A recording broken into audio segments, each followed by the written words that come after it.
हर हर महादेव। देवों के देव महादेव जी के चरण में प्रणाम, मेरा प्रणाम स्वीकार हो। गौरा पार्वती माता के चरण में प्रणाम, मेरा प्रणाम स्वीकार हो। माता पिता के चरण में प्रणाम करती हूँ, मेरा प्रणाम स्वीकार हो।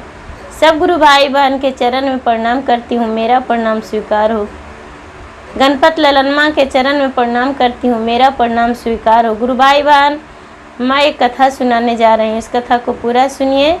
आदि नहीं, आदि सुनने में शिव गुरु का अपमान होता है, पूरा सुनने में ज्ञान होता है, इसलिए कथा को पूरा सुन के रहस्य जानिए। हर हर महादेव, घर घर महादेव। एक बुढ़िया थी, उसको एक बेटे थे और बेटे का भी 2 बच्चे थे, एक लड़का एक लड़की थी। बुढ़िया प्रतिदिन शंकर भगवान के पूजा करती थी।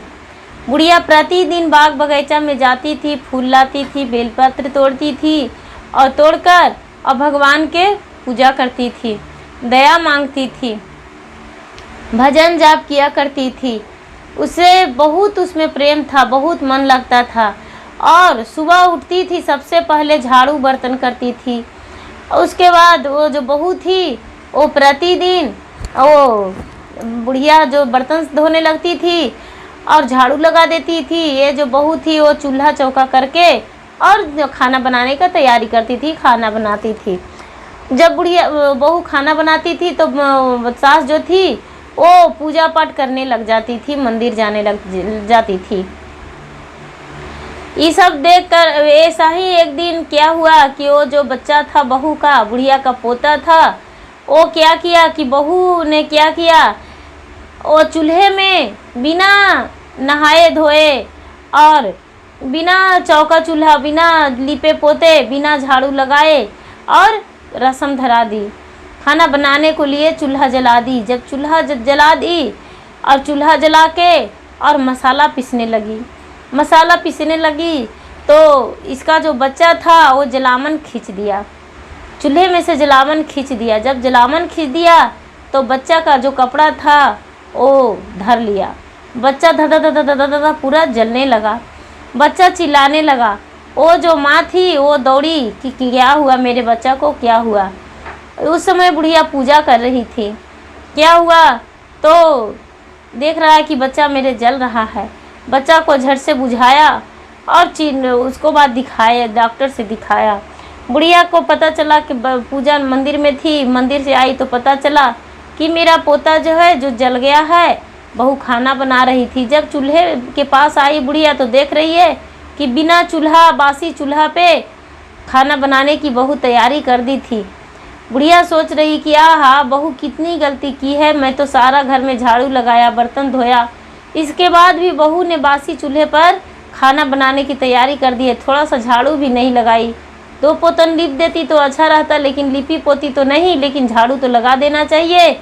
एक चूल्हा में जो चढ़ाए है उसी तरह है और दूसरा चूल्हा में आग जलावन लगा दी है, बहुत गलत की है।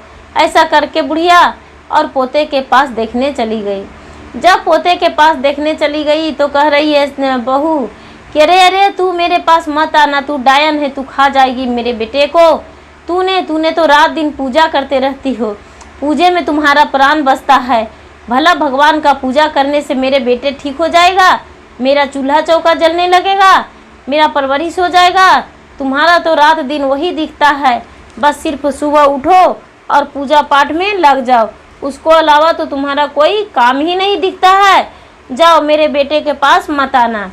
बुढ़िया रोती कलपती कुहकती वापस आ गई और घर में भगवान से प्रार्थना करने लगी बैठ के कि हे भगवान, मेरे पोते का जल्दी से ठीक कीजिए महाराज।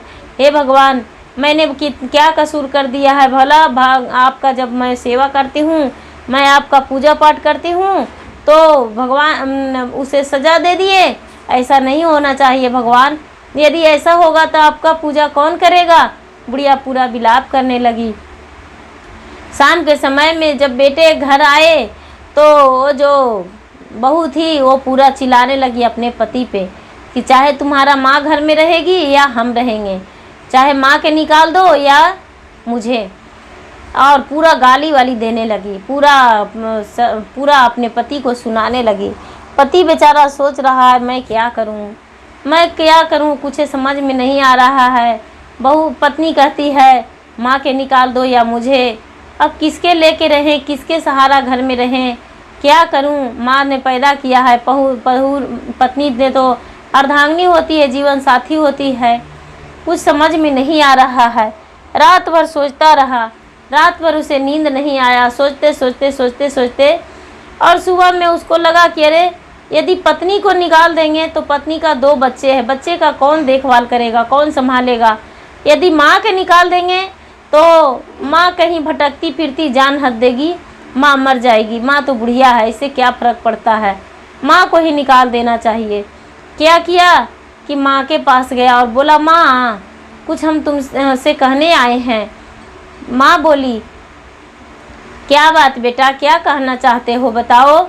बोली क्या कहूँ माँ, तुम्हें अपना मायके देखा हुआ है।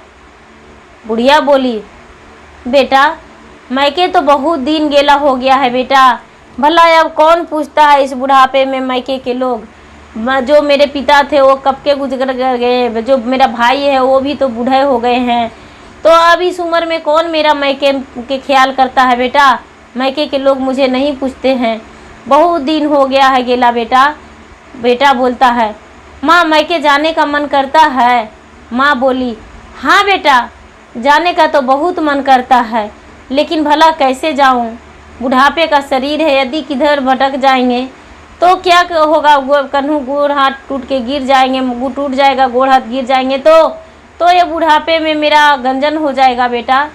बेटा बोले माँ ऐसा करें हम नानी घर का रास्ता धरा दे माँ, तू चली जाएगी अकेली।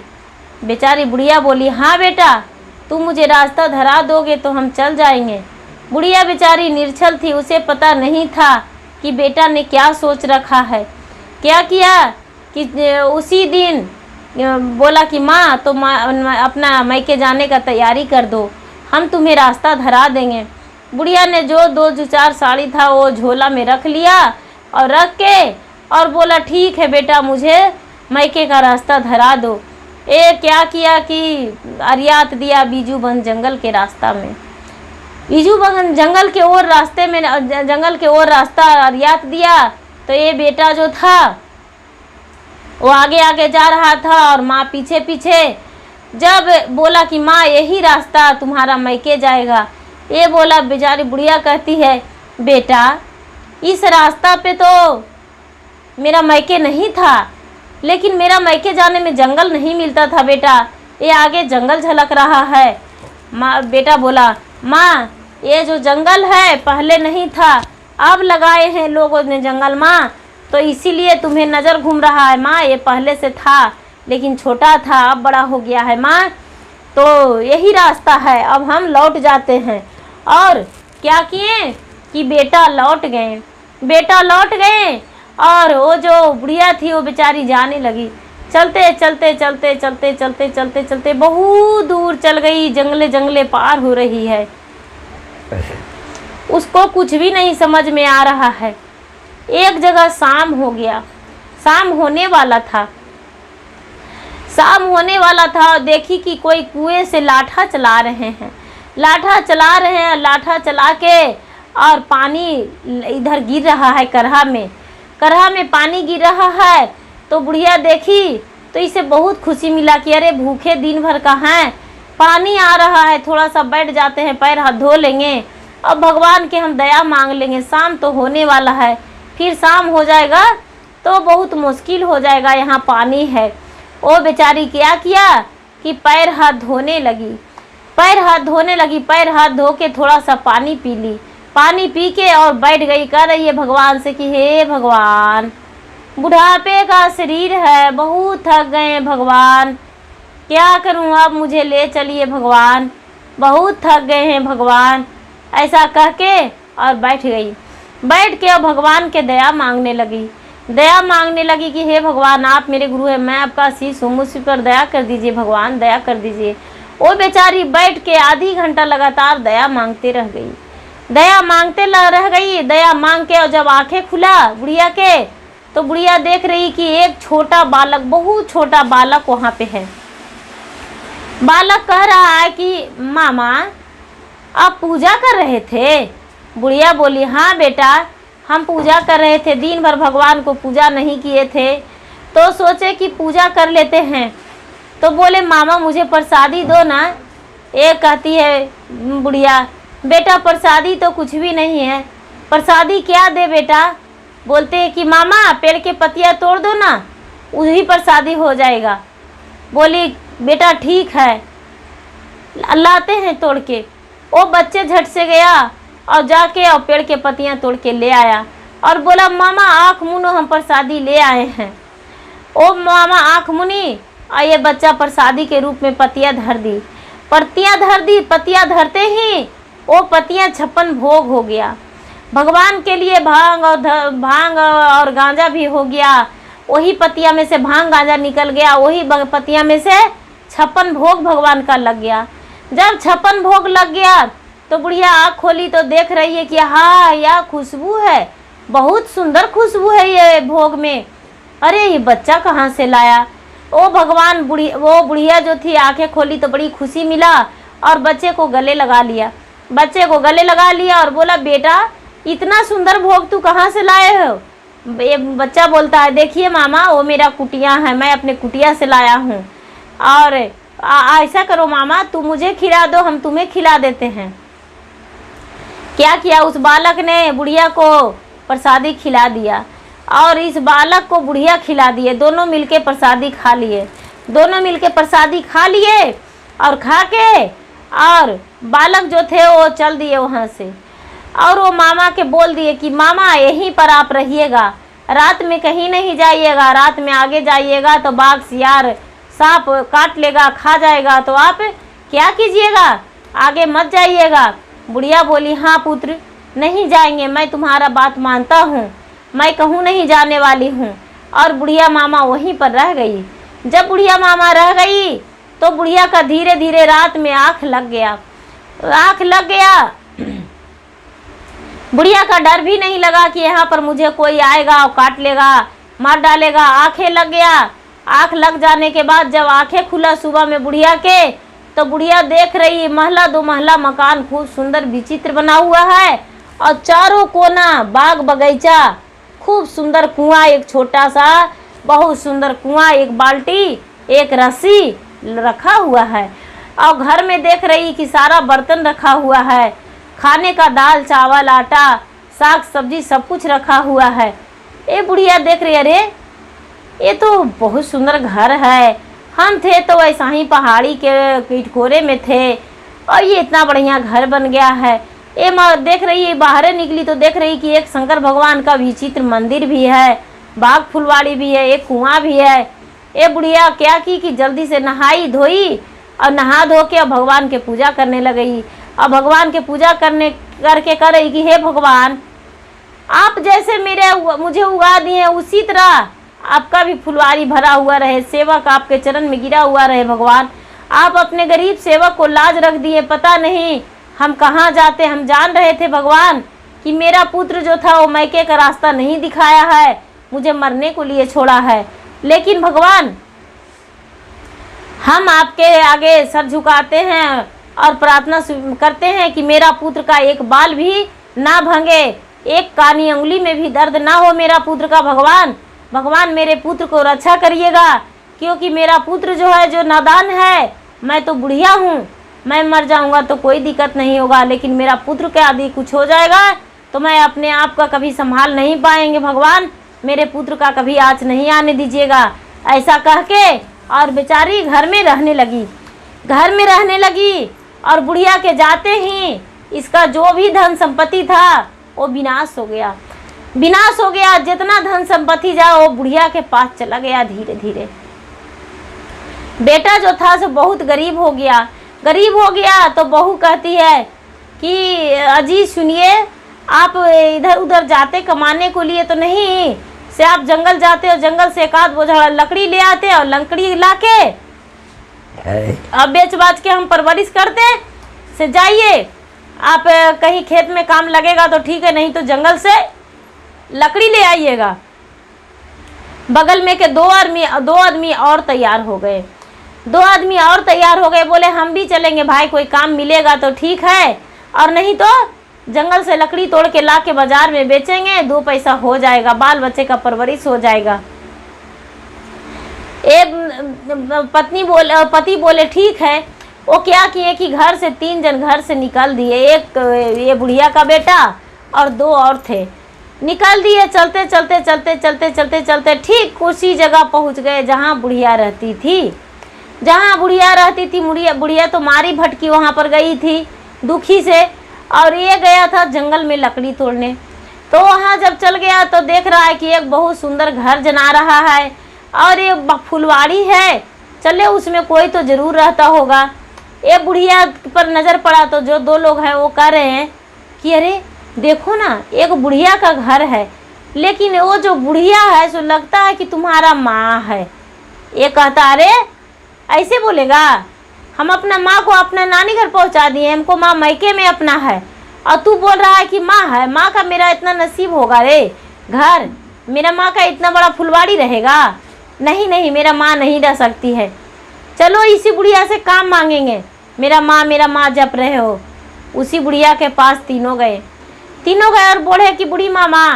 वो बोले हाँ। वो बुढ़िया देखी तो उसका कलेजा फटने लगा कि अरे मेरा बेटा है, लगता है मुझे ढूंढने आया है। जब बूढ़ी मामा बोली तो बुढ़िया बड़ी हंस के बोली हाँ बेटा क्या कर रहे हो? बोले मामा यहाँ मुझे काम मिलेगा। बुढ़िया उदास हो गई कि हाँ ये तो काम ढूंढने आया है, ये तो मुझे खोजने नहीं आया। बोला हाँ बेटा काम मिलेगा बेटा, क्यों नहीं काम मिलेगा, भला मेरे घर तो बहुत काम है। तीनों बोले क्या काम दीजिएगा मामा? ये बोला तीनों लड़का। मामा बोले बेटा ये जो बगीचा है इसे कोड़ साफ कर दो और पटा दो, और क्या करेगा बेटा, मेरे पास तो यही काम है। तीनों मिलके बगीचा कोड़े पटाए और उसी में काम किए, लेकिन बाकी और आगे बहुत बड़ा बगीचा था। बोले शाम हो गया तो बोले मामा पैसा हम लोग का मजदूरी दे दीजिए। मामा बोली हाँ बेटा मजदूरी तुम लोग का खुशी खुशी देंगे, इसलिए इसके लिए तुम्हारा कोई तकलीफ ना समझो बेटा, हम जो तुम्हारा मजूरी होता है वो तुम्हारा मजूरी नहीं रोकेंगे। और वो तीनों का मजूरी खुशी खुशी दे दिए। वो तीनों घर चल गए। जब पत्नी उसको पूछे घर में अजी आपको काम लगा था? बोली हाँ काम लगा, 2 पैसे मिला भी लेकर आए हैं। बोले अजी आपका यदि पैसे मिले हैं तो हम भी कल के चलेंगे। ये कहते हैं बेटा नहीं, भला हम काम करते हैं तो तुम्हें उससे गुजर नहीं होगा। ये बहू बोली नहीं जी हम भी जाएंगे, क्या होगा। लेकिन बुढ़िया के रहते जंगल में 5 साल बीत गया था। 5 साल से बुढ़िया रह रही थी और 5 साल के बाद बेटा पहुंचा था। 5 साल तो ये बहू कहती है जी हम भी जाएंगे, तकलीफ से तो भला रहेगा, भला मजदूरी कर लेंगे। चलिए कौन बुढ़िया के पास गए थे, उस बुढ़िया के हम भी सेवा करेंगे, उसको भोजन बना के देंगे। चलिए बुढ़िया अकेले रहती है तो सास भी बच्चे को छोड़ दिए, और ये बहू बच्चे को छोड़ दी घर पे, और बच्चे को छोड़कर और इसके पास चल दी। यहाँ चल आई जंगल में आई तो क्या कि बुढ़िया जब तक पूजा कर रही थी, ये जो तीनों लोग थे ये तो बाग फुलवाड़ी में कोड़ने खतने में लग गए और प्रतिदिन वही काम करते थे। अब ये जो बहू थी वो क्या कि झट से घर में घुस गई। और बुढ़िया के घर ने देख रही है कि चूल्हा चौका तो किया हुआ है, सब्जी जो भी खाना उना बनना था वो बना दी बुढ़िया के खाना। जब तक बुढ़िया पूजा करके आई जब तक एक खाना बना दी, और बुढ़िया बैठी तो उसके आगू में परोस दी खाना। बुढ़िया के परोस दी खाना और परोस के और दे दी। तो बुढ़िया कहती है तू कौन हो, तू क्यों मेरे घर आई हो, भला तुम्हारा छुआ हुआ हम कैसे खाना खा सकते हैं, पता नहीं कितने दिन से नहाई हो या नहीं, हम तो शिव का शिष्या हूँ, मैं किसी का बनाए हुए भोजन नहीं खाती हूँ। ये बुढ़िया पहचान रही थी और इसे तो लग रहा था कि मेरा सास कैसे रह सकती है, ये नहीं पहचान रही थी। ये बोली कि नहीं हम तुम्हारे खाना बनाए हुए नहीं खाएंगे, पूरा विनती उनती की। तो क्या करे, बुढ़िया तो जान ही रही थी मेरा बहू है। बुढ़िया खाना खा ली, और बुढ़िया खाना खा ली तो नींद आने लगा। तो ये क्या कि बुढ़िया का नींद आ गया तो ये क्या की कि एक कटोरी में तेल ढार के बुढ़िया के पैर दबाने लगा। जब बुढ़िया के पैर दबाने लगी तो बुढ़िया सब सोई हुई नहीं थी, वो जागी हुई थी, देखती थी इसके क्या करती है। तो सारों हाथ पैर में तेल लगा के और जब पीठ में लगाने लगी तो उसको कंधे पर एक मासा था, वो मासा देख के कहती है कि अरे बाया अंग में मेरा सास का मासा था, इसी तरह मेरा सास थी, मेरा सास पता नहीं कहाँ चली गई। लेकिन बिल्कुल ये बूढ़ी मामा जो हैं वो मेरे सास की तरह लग रहे हैं, लग रहा है कि इन्हें अपना घर ले जाएं, लेकिन नहीं, कहेंगे तो बूढ़ी मामा हम पे गुस्सा हो जाएंगे, हम कहेंगे नहीं। ऐसा ही मन में पछतावे कर रही थी। और सब फिर तेल लगल हो गया तो बूढ़ी मामा के जगा दी कि मामा उठिए, हम अपना घर जा रहे हैं, शाम हो गया। तो बोले कि मामा मजूरी दे दीजिए। मामा मजूरी दे दी और बोले बेटी शाम में कल के मत आना मेरे घर तू खाना बनाने, क्योंकि मैं अकेली रहती हूँ, इसलिए तू मेरे घर मत आना और बच्ची खुची खाना लेके जाओ। जो बच्ची खुची खाना था वो लेके यही चल दी और आपस में घर से जब वहाँ से चल दी तो घर पहुँचे। तो घर पहुँचने के बाद अपने पति से कह रही है कि जी सुनिए, वो जो बुढ़िया थी वो कोई और नहीं थी, वो बुढ़िया आपकी माँ थी। ये कहते हैं नहीं, मेरा माँ कैसे रह सकती है इतने सुंदर महल, नहीं मेरी माँ नहीं रह सकती है। बोले कि ठीक है, आपको हम साबित करके दिखाएंगे, आपकी माँ है।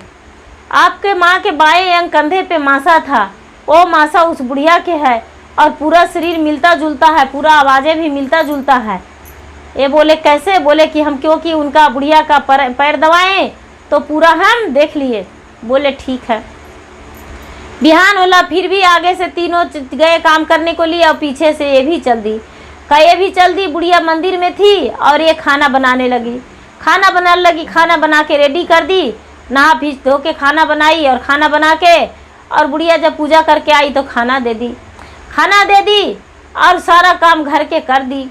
जब सारा काम कर दी और उसके बाद शाम हुआ तो कहने लगी कि मामा मैं घर जा रहा हूँ, मुझे मजूरी दे दीजिए। तो बूढ़ी मामा तो मजूरी देने का 10 दे दिए 20 अपने बेटे को और बाकी तो 2 का 10 ही दिए और बोले कि तुम लोग बैठ जाओ, हम तुमसे कुछ कहना चाहते हैं। बोले कि क्या? बोले वे बूढ़ी मामा कहती है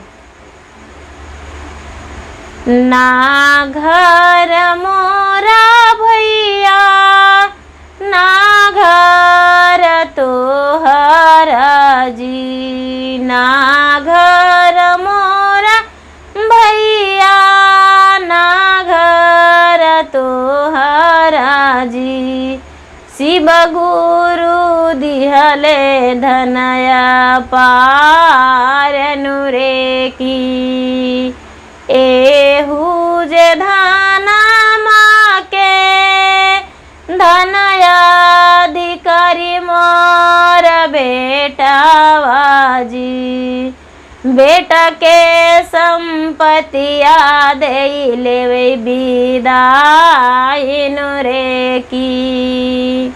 इतना बोले तो जब बेटा के सर पर हाथ रख दिए और पीठ को ठोक दिए।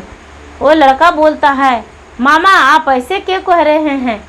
ये मामा कहती है 5 ही बरिसवा बेटा बितिया न गयल रे की, अरे कैसे भूलैला दूधवा के लाजन रे की, ना बही महीना बेटा कोख में सचलिए रे की, अरे कैसे भूलइए गोद खेला वाला रे की, घर से निकलला बेटा बिजुबन जंगल रे की, अरे बिजुबन जंगल दिन बितावले रे की। माँ कहती है कि बेटा तू कैसे भूल गया अपने माँ को? 5 बरस में हम तुम्हारा माँ हैं और तूने मेरा बीजू बन जंगल में आके छोड़ दिया था बेटा। हम 9 महीना गर्भ में रखे हैं, दूध पिलाए हैं, गोद खिलाए हैं, हम तुम्हें नहीं भुला सकते हैं। हम तुम्हारा माँ हैं। ये धन नहीं तेरा नहीं मेरा है, किसी का नहीं। ये धन का अधिकार तुम्हारा है बेटा। अपना धन का मालिक तू बनो और लो ये चाबी, लो घर का। और घर का चाबी अपने बेटे को थमा दिया। बेटे को थमा दिया और बुढ़िया प्राण त्याग दी। बुढ़िया प्राण त्याग दी, बुढ़िया मर गई। और बुढ़िया मर गई और बेटे और बहू और जो 2 जन थे उनके सामने शंकर भगवान आए। और शंकर भगवान के दूत लोग आए और आके और कंधा लगा के और इस बुढ़िया को लेकर और जाने लगे। जब बुढ़िया को लेकर जाने लगे तो बेटा का हृदय फट गया। बेटा का हृदय फट गया कि हाँ मेरी माँ थी, मेरा धन का अधिकार बना दिया और माँ अपने चल दी।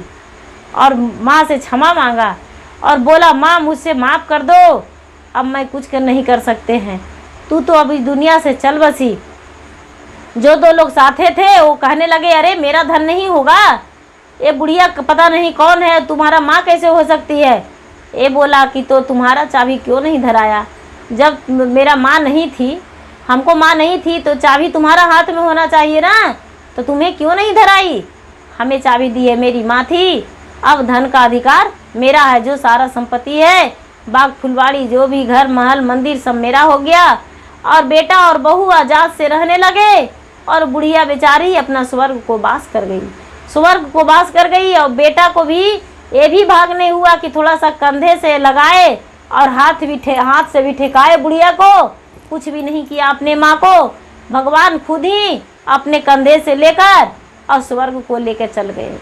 बुढ़िया स्वर्ग चल गई, जीते जी स्वर्ग चल गई। बुढ़िया को किसी प्रकार का दुख नहीं हुआ क्योंकि उस पे भगवान थे। भगवान जिस पे दया कर देते हैं उसके सब कुछ हो जाता है। जैसे बुढ़िया पे कितना दया किए भगवान। बुढ़िया गरीब थी लेकिन सारा धन बुढ़िया को दे दिए और बुढ़िया को सारा धन देकर और बुढ़िया को सुखी एक रानी बना के रखें, क्योंकि बुढ़िया अच्छी पुजारी थी, सच्ची पुजारी थी, इसीलिए बुढ़िया को रानी बना के रखें। गुरु भाई बहन, जो भगवान को सच्चे मन से पूजा करते हैं उसे भगवान किसी प्रकार का दुख नहीं देते हैं। जैसे उस बुढ़िया को किसी प्रकार का दुख नहीं हुआ। गुरु भाई बहन, भगवान का पूजन करना है तो सच्चे हृदय से कीजिए। जो सच्चे हृदय से करते हैं उस पर भगवान खुश हो जाते हैं, अपने दया बरसाते हैं। और किस रूप से बरसाते हैं, किस रूप से भगवान भेंट देते हैं वो कोई नहीं जानता है, क्योंकि भगवान का भेंट अनमोल रत्न होता है। जैसे उस बुढ़िया का एक बालक के रूप में दिए अपना दर्शन। गुरु भाई बहन, मेरा वीडियो अच्छा लगे तो लाइक कीजिए, शेयर कीजिए, सब्सक्राइब कीजिए। धन्यवाद। हर हर महादेव, घर घर महादेव।